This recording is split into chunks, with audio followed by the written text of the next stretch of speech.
Hello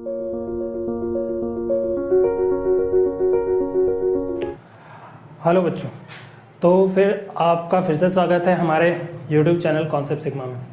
और जैसा कि मेरे 2 वीडियोस आप पहले देख चुके हैं जिनमें मैंने NPO के बारे में आपको पढ़ाया है। NPO मतलब नॉट फॉर प्रॉफिट ऑर्गेनाइजेशन, जिसके बारे में मैंने पहले वीडियो में आपको डिटेल्स दी थी, थ्योरी बताया था, ओवरव्यू दिया था और उसकी एक पूरी स्टोरी समझाई थी।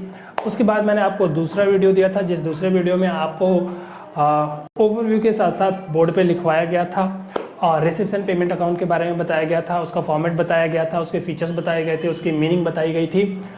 तो आज के वीडियो में हम उससे आगे बढ़ेंगे, यानी आज पढ़ेंगे हम income and expenditure account. Income and expenditure account के बारे में बताने से पहले मैं थोड़ा सा पिछला वाला रिव्यू ले लूँ कि पहले क्या क्या हम पढ़ चुके हैं। तो मैंने सबसे पहले आपको जो पहला वीडियो दिया था उसके अंदर बताया था कि NPO होता क्या है, नॉट फॉर प्रॉफिट ऑर्गेनाइजेशन, जिसे हम आम भाषा में NGO भी कहते हैं। और ये आजकल बड़ा ट्रेंड में है। बहुत सारे आपने फाउंडेशंस देखे होंगे, वो सारे के सारे NGO ही हैं, जैसे कि मुकेश अंबानी का फाउंडेशन, अपना रिलायंस फाउंडेशन, उसके बाद Bill and Gates Melinda foundation, ये बिल गेट्स का है, और उसके बाद और भी बहुत सारे फाउंडेशन है। आपके फ़ोन पे आते रहते हैं, मोबाइल पे ऐड आते रहते हैं, फेसबुक पे ऐड आते रहते हैं डोनेट वगैरह करने के लिए। तो ये सारे फाउंडेशंस जितने भी हैं वो सारे NGO ही कहलाते हैं। NGO का मतलब नॉन गेनिंग ऑर्गेनाइजेशन, ठीक है। आम भाषा में इसे नॉन गवर्नमेंट ऑर्गेनाइजेशन भी कहते हैं, पर असल में मीनिंग इसका अकाउंटिंग भाषा में नॉन गेनिंग ऑर्गेनाइजेशन है, यानी कि NPO, not for profit organisation. इसका मुख्य काम जो होता है वो प्रॉफिट कमाना नहीं होता। तो क्या होता है, इनका मुख्य काम होता है सर्विस देना। किनको सर्विस देना? समाज को सर्विस देना, फ्री ऑफ कॉस्ट सर्विस देना, ठीक है। या फिर आम जनरल पब्लिक को सर्विस देते हो, या फिर आप जनरल पब्लिक को सर्विस देना देके कुछ ग्रुप ऑफ पीपल को ही सर्विस देते हो। यदि आप ग्रुप ऑफ पीपल को सर्विस देते हो तो वो भी NPO हो सकता है, और या आप जनरल पब्लिक को सर्विस देते हो तो भी वो भी NPO हो सकता है। अच्छा, इसके बाद मैंने बताया था कि NPO जो है उसमें हम अकाउंटिंग किस प्रकार से करते हैं। तो NPO की अकाउंटिंग के बारे में जो बात की गई थी उसमें मैंने बताया कि NPO की अकाउंटिंग में हम सबसे पहले तो रजिस्टर्स कौन कौन से मेंटेन करते हैं पूरे साल भर। तो मैंने बताया था cash book register, fix asset register और क्रेडिटर्स के रजिस्टर्स वगैरह मेंटेन करते हैं। बट हम बहुत सारे लेजर्स बिजनेस ऑर्गेनाइजेशन की तरह मेंटेन नहीं करते, स्टॉक रजिस्टर वगैरह मेंटेन नहीं करते। तो फिर इन 3 चीज़ों के बेसिस पे, यानी कैश बुक, आपका फिक्स असेट रजिस्टर, क्रेडिटर का रजिस्टर, इन 3 चीज़ों के बेसिस पे ही हम फाइनल अकाउंट तैयार करते हैं। इन 3 चीज़ों के बेसिस पे हम फाइनल अकाउंट किस प्रकार से तैयार करते हैं। सबसे पहले मैं कैश बुक की बात करूं तो कैश बुक से हम एक समरी अकाउंट बनाते हैं जिसे रिसीप्शन पेमेंट अकाउंट कहते हैं। रिसीप्शन पेमेंट अकाउंट का फॉर्मेट जो है मैंने बता दिया था। इसका डेबिट साइड रिसीप्ट का होता है, क्रेडिट साइड पेमेंट का होता है। जैसा कि मैंने बताया है कि ये कैश बुक का समराइज फॉर्म में साल के अंत में बनाया जाता है। यदि कैश बुक का समराइज फॉर्म साल के अंत में बनाया जाता है तो ये बिल्कुल कैश बुक की तरह ही इसका नेचर होता है, यानी डेबिट साइड में आप रिसीट्स लिखते हैं और क्रेडिट साइड में पेमेंट लिखते हैं। इसके बाद जो अकाउंट बनाया जाएगा रिसीप्शन पेमेंट अकाउंट के बाद, वो बनाया जाएगा आपका इनकम एंड एक्सपेंडिचर अकाउंट, जो आज पढ़ेंगे हम। उसके बाद बैलेंस शीट बचता है, जो बैलेंस शीट में अगले वीडियो में या अगली क्लास में कह सकते हो कि मैं दूंगा। अच्छा, इसके बाद मैं जब ये सारी चीज़ें थ्योरेटिकल पार्ट खत्म हो जाएगी तो उसके नेक्स्ट वीडियो में आपको एक न्यूमेरिकल बहुत सारे बच्चे जो हैं जिनके सिलेबस में ये हैं उनको ये हेल्प करेगा न्यूमेरिकल किस प्रकार से सॉल्व करें। और ये न्यूमेरिकल जो होगा वो TS ग्रेवाल्स की बुक से होगा। और इसके बाद मैं सब्सक्रिप्शन के बारे में, सब्सक्रिप्शन की कैलकुलेशन होती है वो बताऊंगा। CUET में किस प्रकार से पूछा जाएगा सब्सक्रिप्शन के बारे में वो बताऊंगा। कंज्यूमेबल आइटम्स क्या होते हैं वो बताऊंगा। उसके बाद फंड बेस्ड अकाउंटिंग क्या होती है और नॉन फंड बेस्ड अकाउंटिंग क्या होती है वो बताऊंगा। तो ये हमारे पास टोटल चैप्टर है जो NPO का है, जिसमें से मैं 2 वीडियो आपको दे चुका हूँ और अगले 5 वीडियोज़ में ये लगभग खत्म हो जाएगा, ठीक है। और हर वीडियो जो होगी वो 20 मिनट से ज़्यादा की नहीं होगी, क्योंकि ज़्यादा लेंथी वीडियोज आप देखते नहीं हो, इसी वजह से 20 मिनट का ही वीडियो रखेंगे। अच्छा, आज क्या पढ़ना है? तो आज पढ़ना है तो आपको मेरे बैकग्राउंड में जो नज़र आ रहा होगा, आज का टॉपिक साफ साफ नज़र आ रहा होगा कि आज हमें पढ़ना है meaning, features, format and importance terms of income and expenditure account, यानी इनकम एंड एक्सपेंडिचर अकाउंट के बारे में पढ़ना है कि इनकम एंड एक्सपेंडिचर अकाउंट होता क्या है। तो इनकम एंड एक्सपेंडिचर अकाउंट बिल्कुल प्रॉफिट एंड लॉस अकाउंट जैसा होता है, यानी इसमें हम जैसे बिजनेस ऑर्गेनाइजेशन के लिए हम प्रॉफिट एंड लॉस अकाउंट बनाते हैं, उसी प्रकार से नॉट फॉर प्रॉफिट ऑर्गेनाइजेशन के लिए हम इनकम एंड एक्सपेंडिचर अकाउंट है। नाम बदल गया है, काम वही है। हाँ जी, प्रॉफिट एंड लॉस का नाम बदल गया, इनकम एंड एक्सपेंडिचर हो गया, पर काम वही है। जो प्रॉफिट एंड लॉस करता था वही आपका इनकम एंड एक्सपेंडिचर करके देगा। तो प्रॉफिट एंड लॉस ही क्यों नहीं रखा गया नाम, क्योंकि प्रॉफिट एंड लॉस में वर्ड आ रहा है प्रॉफिट और लॉस आ रही है, हमारा ऑर्गेनाइजेशन है NPO, not for profit organisation. तो नॉट फॉर प्रॉफिट ऑर्गेनाइजेशन में आप प्रॉफिट वर्ड यूज नहीं कर सकते, लॉस वर्ड यूज नहीं कर सकते, इसलिए इसका नाम रखा गया इनकम एंड एक्सपेंडिचर अकाउंट। ठीक है, तो फिर एंड रिजल्ट जो उसमें आता था वो प्रॉफिट होता था या लॉस होता था, इसमें एंड रिजल्ट जो आएगा वो सरप्लस होगा या फिर डेफिसिट होगा। अच्छा, इसके डेबिट में भी खर्चे लिखे जाएंगे, जैसे प्रॉफिट एंड लॉस के डेबिट में सारे खर्चे लिखे जाते थे और क्रेडिट साइड में इनकम लिखी जाती थी। इसके डेबिट में भी खर्चे लिखे जाएंगे और क्रेडिट साइड में इनकम लिखी जाएंगी। अच्छा, जो डेबिट साइड हुआ करता था उसमें पर्टिकुलर लिखते थे और क्रेडिट साइड में भी पर्टिकुलर अमाउंट लिखते थे। इसमें ऐसा नहीं है, इसमें डेबिट साइड में हम लिखेंगे एक्सपेंडिचर अमाउंट और क्रेडिट साइड में लिखेंगे हम इनकम अमाउंट। ठीक है, तो इसलिए इसका नाम है इनकम एंड एक्सपेंडिचर अकाउंट। पर एक्सपेंडिचर डेबिट में आएगा, इनकम जो है वो क्रेडिट में आएगा। ये साल के एंड में बनाया जाता है और पूरे साल के जितने भी एक्सपेंसेस हैं उनको रिकॉर्ड किया जाता है और जितने भी एक्सपेंसेस और इनकम है वो एक्रूअल बेसिस पे रिकॉर्ड किया जाता है। एक्रूअल बेसिस का मतलब कि यानी खर्चा हो गया है, पेमेंट भले हुई हो या ना हुई हो उससे हमें कोई मतलब नहीं है।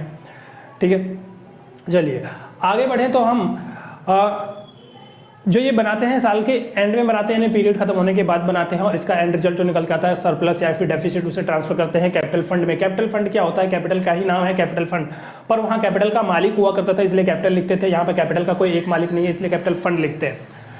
ठीक है, चलिए अब मैं आपको पढ़ा देता हूँ रिटन नोट से कि क्या क्या मैंने आपको बताई है बातें। चलिए सबसे पहले मीनिंग की बात करें तो मीनिंग मैंने पॉइंट वाइज लिखी है, इसके अंदर पॉइंट वाइज आपको मीनिंग नजर आ रही होगी। It is like profit and loss account of an enterprise of a business firm. किसी भी बिजनेस फर्म का जो प्रॉफिट एंड लॉस अकाउंट होता था उसी की तरह ही ये इनकम एक्सपेंडिचर अकाउंट होता है। अच्छा, इसके अंदर सारे रेवेन्यू इनकम और सारे रेवेन्यू एक्सपेंसेस रिकॉर्ड किया जाएगा। रेवेन्यू इनकम जो है वो डेबिट और क्रेडिट साइड में रिकॉर्ड किया जाएगा, रेवेन्यू एक्सपेंसेस जो है वो डेबिट साइड में रिकॉर्ड किया जाएगा। इसके दो साइड्स होते हैं, जैसे मैं पहले ही बता चुका हूँ, सारे अकाउंट्स के दो ही साइड होते हैं भाई। तो एक डेबिट साइड होता है और एक क्रेडिट साइड होता है। इनकम और गेंस जितने भी हैं वो क्रेडिट साइड में रिकॉर्ड किए जाएंगे और जितने भी एक्सपेंसेस और लॉसेज हैं वो सारे के सारे डेबिट साइड में रिकॉर्ड किए जाएंगे। चलिए आगे बढ़े तो क्रेडिट साइड का यदि ज़्यादा होता है, क्रेडिट साइड ज़्यादा है, एक्सेस ऑफ क्रेडिट साइड ज़्यादा है। किसके ज़्यादा है, डेबिट साइड के ज़्यादा है। कितना ज़्यादा है, जितना भी ज़्यादा होगा सरप्लस कहलाएगा। अच्छा, यदि आपका डेबिट साइड ज़्यादा है यानी डेबिट साइड का टोटल ज़्यादा है, क्रेडिट साइड का टोटल कम है, तो ऐसी स्थिति में वो हिस्सा कहलाएगा डेफिसिट। क्यों, क्योंकि खर्चे ज़्यादा है इनकम कम है, तो डेफिसिट यानी घाटा। डेफिसिट को कहते हैं घाटा। अच्छा, सरप्लस या डेफिसिट जो भी निकल के आएगा ये सारा सरप्लस या डेफिसिट आपको ट्रांसफर करना है। कहाँ ट्रांसफर करना है, कैपिटल फंड में। अच्छा, कैपिटल फंड में कहाँ, कैपिटल फंड में ट्रांसफर करना है और ये रहा कैपिटल फंड। हाँ, कैपिटल फंड में ट्रांसफर करना है। और कैपिटल फंड में ट्रांसफर कैसे करेंगे, सरप्लस को ऐड कर देंगे और डेफिसिट को माइनस कर देंगे। चलिए आगे बढ़ते हैं।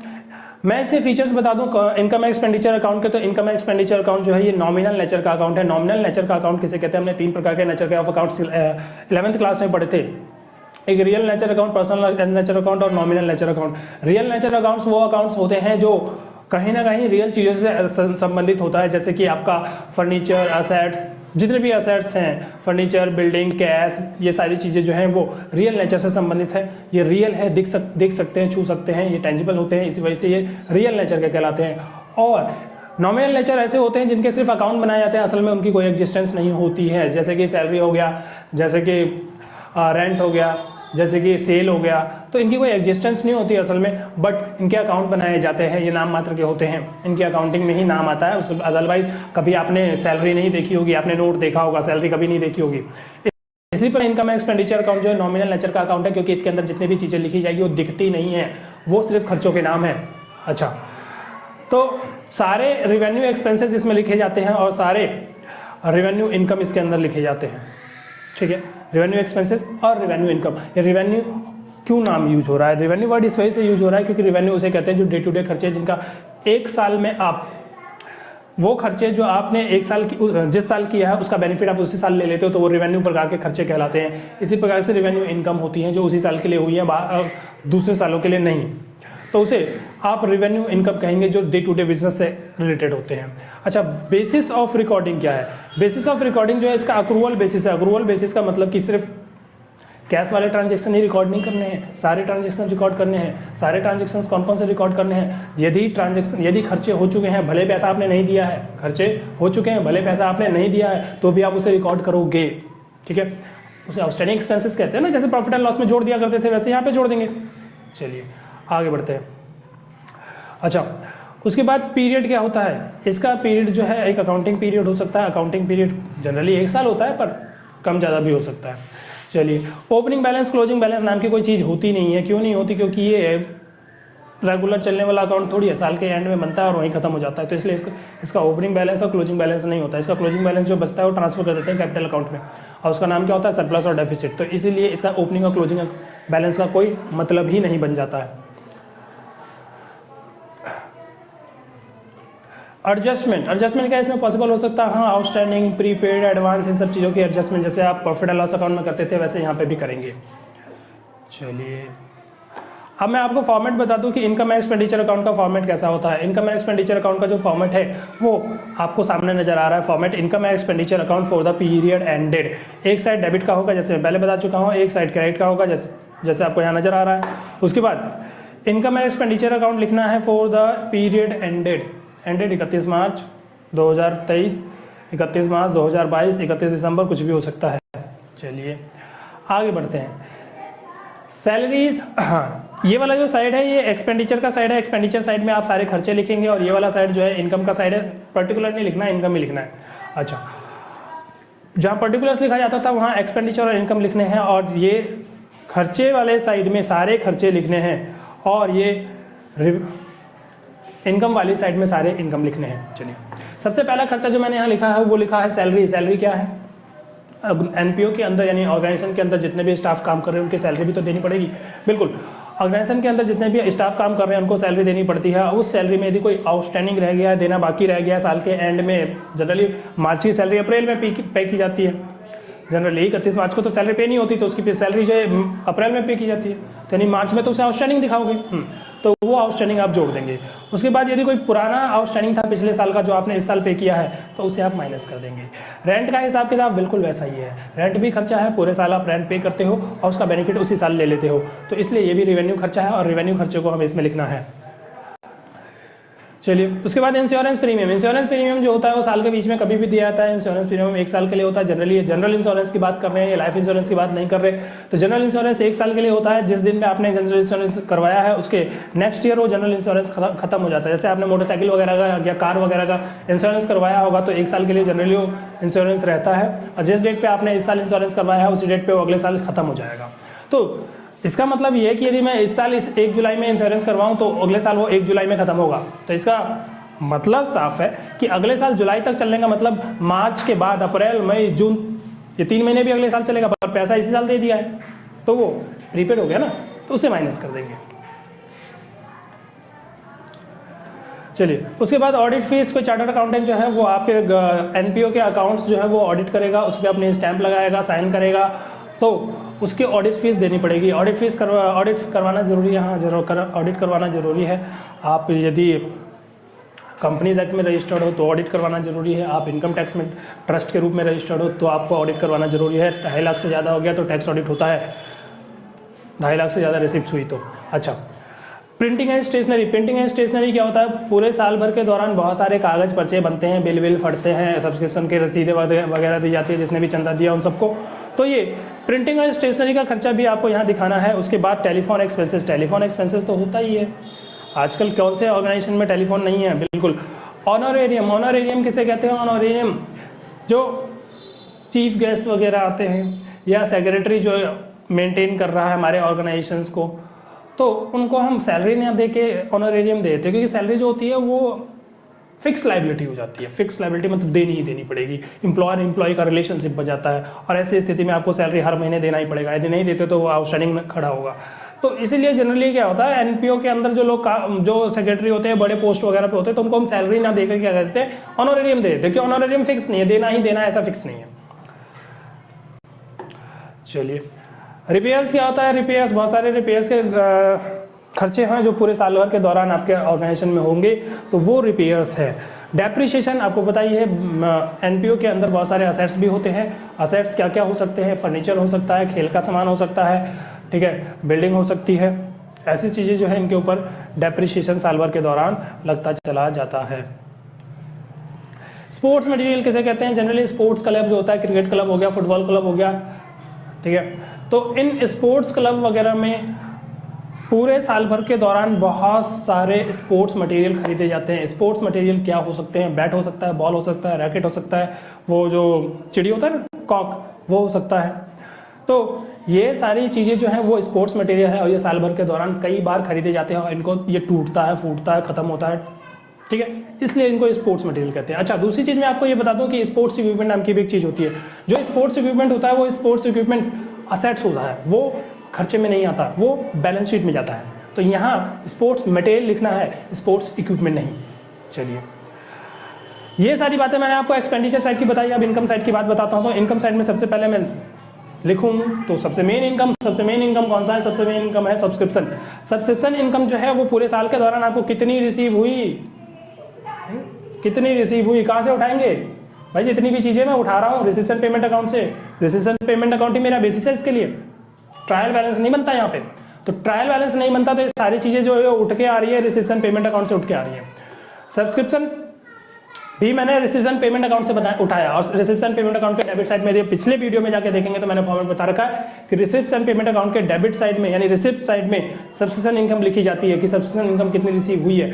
अब उस सब्सक्रिप्शन इनकम के अंदर आपको ये भी देखने को मिलेगा कि उसमें कुछ पैसा पिछले साल वाला आउटस्टैंडिंग है वो इस साल मिल गया है, तो वो इस साल की इनकम नहीं है। तो आप यहाँ टोटल रिसिप्ट लिख तो देंगे पर उसमें से घटाना पड़ेगा आउटस्टैंडिंग एट द बिगिनिंग, जो साल के शुरू में आउटस्टैंडिंग था उसे घटाना पड़ेगा, आउटस्टैंडिंग एट द एंड जोड़ना पड़ेगा और एडवांस एट द बिगिनिंग वो भी जोड़ना पड़ेगा। तो दो चीज़ें जोड़ते हो, आउटस्टैंडिंग एट एंड और एडवांस एट बिगिनिंग, और दो चीज़ें घटाते हो, आउटस्टैंडिंग एट बिगिनिंग और एडवांस एट एंड, क्योंकि आपको बस ये फोकस करना है कि इस साल का खर्चा होना चाहिए। तो समझिए आउटस्टैंडिंग एट एंड का मतलब क्या है? आउटस्टैंडिंग एट एंड का मतलब कि साल के अंत में इतना पैसा और लेना रह गया है। आउटस्टैंडिंग खर्चे की बात नहीं कर रहा मैं, आउटस्टैंडिंग मतलब यहाँ पैसा लेना है किससे? मेंबर से। तो आउटस्टैंडिंग एट एंड का मतलब इतना पैसा आपको और लेना रह गया है। कितना? जितना आउटस्टैंडिंग है एट द एंड वो लेना रह गया है, तो वो इसी साल का लेना रह गया होगा, हमें मानते हैं, तो इसलिए जोड़ देते हैं। और यदि यही आउटस्टैंडिंग साल के शुरू में था तो पिछले साल का लेना आया था और वो इस साल मिल गया है तो माइनस करो, पिछले साल वाला इस साल मिल गया तो माइनस करो, क्योंकि इस साल की इनकम नहीं है वो। उसके बाद यदि हम आगे बढ़ें तो एंट्रेंस फीस की बात करते हैं। एंट्रेंस फीस किसे कहते हैं? एंट्रेंस फीस जब भी कोई मेंबर एडमिट होता है, एडमिशन लेता है आपके एनजीओ में, तो मेंबर बनता है आपके एनजीओ में, तो वो उस समय उससे एंट्रेंस फीस चार्ज किया जाता है कि लाओ भाई एंट्रेंस फीस दो। उसके बाद एंट्रेंस फीस ना दो प्रकार से हो सकता है। एक एंट्रेंस फीस होता है कैपिटलाइज नेचर का एंट्रेंस फीस भी हो सकता है।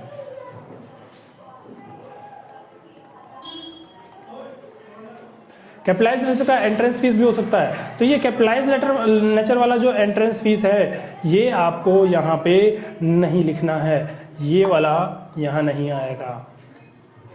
कैपिटलाइज लिखा है तो ये यहाँ नहीं आएगा, ठीक है। तो फिर ये यदि कैपिटलाइज लिखा है तो कहाँ जाएगा? यदि कैपिटलाइज लिखा है तो बैलेंस शीट में जाएगा, लायबिलिटी साइड में। चलिए आगे बढ़ते हैं। आगे यदि हम बढ़ें तो अगली चीज़ है डोनेशन। और डोनेशन भी दो प्रकार का होता है, एक होता है जनरल डोनेशन और एक होता है स्पेसिफिक डोनेशन। जनरल डोनेशन वही डोनेशन होता है जो जिसने भाई पर्पज नहीं दिया, बस दे दिया, डोनेट कर दिया। जैसे आप गए किसी मंदिर में, आपने चंदा दे दिया, ले लो, ठीक है। आप मंदिर में गए, मंदिर में दे दिया, आपने पैसा चढ़ा दिया, माता जी के आगे चढ़ा दिया, लो हो गया। तो उसका बता के चढ़ाया आपने कि भाई इस पैसे का क्या करना है? नहीं बताया, तो उसे कहते हैं जनरल डोनेशन। जनरल पर्चा भरवा लिया आपने, वहाँ जाके बताया कि इस पैसे का क्या करना है, नहीं, तो वो जनरल डोनेशन। और यदि कोई स्पेसिफिक डोनेशन है, स्पेसिफिक डोनेशन का मतलब आपने बताया उसको, भाई ये जो पैसा मैं दे रहा हूँ ना तेरे को, इसका वही काम करना है जो मैंने बताया है, ठीक है। तो उसमें आप स्पेसिफिकेशन मेंशन कर देते हो कि ये जो पैसा दिया जा रहा है इसे बिल्डिंग ही बनानी है तो बिल्डिंग ही बनाएगा, ये जो पैसा दिया जा रहा है इससे जागरण ही करवाना है, जागरण ही करवाएगा, ठीक है। तो वो स्पेसिफिक डोनेशन कहलाता है। स्पेसिफिक डोनेशन जो होती है वो लायबिलिटीज होती है। तो यहाँ हम बात कर रहे हैं डोनेशंस मतलब जनरल डोनेशन की। अच्छा, सेल्स ऑफ ओल्ड न्यूज़पेपर, पूरे साल भर में आपका रद्दी इकट्ठा होता है, वो रद्दी आप बेच देते हो, तो sales of old newspaper. Hall का रेंट, आपके बिल्डिंग का कोई पार्ट ऐसा है जो आप किराए पे दे देते हो, ठीक है, कमाई हो रही है, आने दो, क्या दिक्कत है। उसके बाद सन्ड्री रिसीट्स, सन्ड्री मतलब कुछ भी आ गया इसके अलावा। हाँ चलिए, यदि आपका ये साइड, ये एक्सपेंडिचर वाला साइड ज़्यादा है और ये इनकम वाला साइड कम है, तो ऐसी स्थिति में इधर बचेगा ना बैलेंस, वो डेफिसिट कहलाएगा। और ये वाला साइड ज़्यादा है, ये वाला साइड कम है, तो वो सरप्लस कहलाएगा। अच्छा, ये इंग्लिश में बता दो, इंग्लिश में सुन लो भाई। Excess of expenditure over income is called deficit, और excess of income over expenditure is called surplus. दोनों में से कोई एक होगा, इसलिए मैंने यहाँ लिखा हुआ either of the two will appear. दोनों नहीं हो सकते ना भाई, एक अकाउंट में दो बैलेंस कैसे बच सकते हैं। चलिए आगे बढ़े, तो कुछ इंपॉर्टेंट टर्म्स हैं जो मैं आपको बताना चाहूँ। तो कैपिटल एक्सपेंडिचर किसे कहते हैं और रेवेन्यू एक्सपेंडिचर किसे कहते हैं, दोनों में फ़र्क क्या होता है। कैपिटल एक्सपेंडिचर मतलब एक बार किया और फ़ायदा बहुत सालों तक लिया, एक बार खर्चा किया और फ़ायदा बहुत सालों तक लिया, तो उसे कहेंगे आप कैपिटल एक्सपेंडिचर। बिल्डिंग एक बार खरीदी, सालों साल रह रहे हैं, तो उसे कहेंगे कैपिटल एक्सपेंडिचर। फर्नीचर एक बार लिया, बहुत दिनों तक यूज किया, कैपिटल एक्सपेंडिचर, ठीक है। तो ऐसे एक्सपेंडिचर जो आप एक बार लेते हो और कई सालों तक यूज करते हो, उसको कहते हैं कैपिटल एक्सपेंडिचर। जैसे acquisition of assets used for more than one accounting period, एक अकाउंटिंग पीरियड से ज़्यादा तक के लिए आप उसे यूज करते हो, तो वो कहलाएगा आपका कैपिटल एक्सपेंडिचर।